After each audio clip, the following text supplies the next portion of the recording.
Mumbai airport के cafe house में दिल्ली जा रहे मल्टीनेशनल कंपनी के सीईओ मिस्टर कपूर और प्रोडक्ट मैनेजर नेहा फ्लाइट के इंतजार के दौरान कॉफी पीते हुए, यार नेहा, बहुत दिनों से तुमसे कुछ कहना चाह रहा हूँ लेकिन हिम्मत नहीं जुटा पा रहा। अरे क्या हुआ सर, बोलिए ना, आप और हम तो एक अच्छे दोस्त हैं, फिर हिचकिचाहट क्यों? हाँ वो तो है, पर पता नहीं कि तुम कैसा रिएक्ट करोगी। अरे सर बेहिचक कहिए। यार Neha, I love you so much. ये क्या कह रहे हैं आप सर? नेहा हैरानी से बोली। अच्छा खासा परिवार है आपका, एक बड़ा बेटा है, आपने ऐसा सोच भी कैसे लिया? मैं एक शहीद फौजी की पत्नी हूँ और मेरी एक 12 साल की बेटी भी है, और आप मुझसे इस तरह? शर्म आनी चाहिए आपको मुझे यह सब कहते हुए। कौन से जमाने में जी रही हो यार तुम? ये लव एंड रिलेशनशिप का युग है।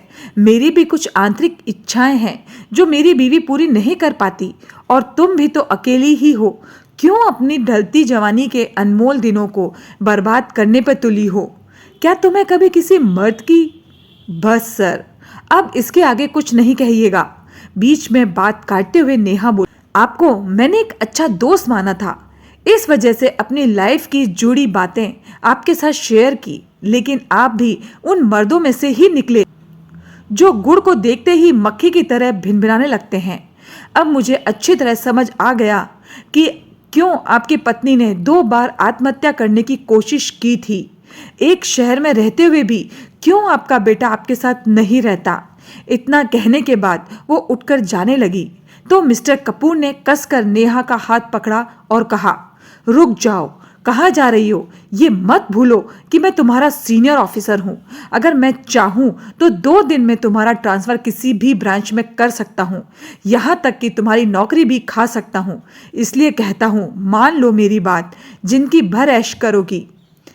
कैफे हाउस में झन्नाटेदार थप्पड़ की आवाज़ गूंज उठी थी और मिस्टर कपूर अपना गाल सहला रहे थे, क्योंकि नेहा की 5 उंगलियां उनके गाल पर छप चुकी थी और वहां मौजूद सभी लोगों की नज़र इन दोनों पर ठहर गई थी। मिस्टर कपूर खौलते हुए गुस्से में, आज जिस मुकाम पर मैं हूं ना, तो मैं सिर्फ और सिर्फ मेरी काबिलियत की वजह से है, और अगर मैं ये जिस्म और जवानी का सहारा लिया होता तो आप जैसे 2 कौड़ी के ऑफिसर मेरे आगे पीछे घूम रहे होते।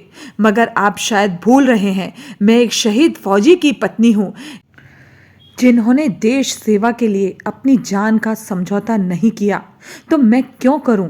और हाँ, याद रखना, औरत कमज़ोर और खेलने की चीज़ नहीं जो पैसे के दम पर सोच बना रखी है। भूल जाओ, और आगे किसी लड़की या औरत पर गंदी नज़र रखने से पहले इस थप्पड़ की गूंज याद कर लेना, समझे? इस बहादुर फौजी की बीवी के लिए लाइक करना बिल्कुल मत भूलिएगा, कहकर अपनी फ्लाइट की ओर बढ़ गई।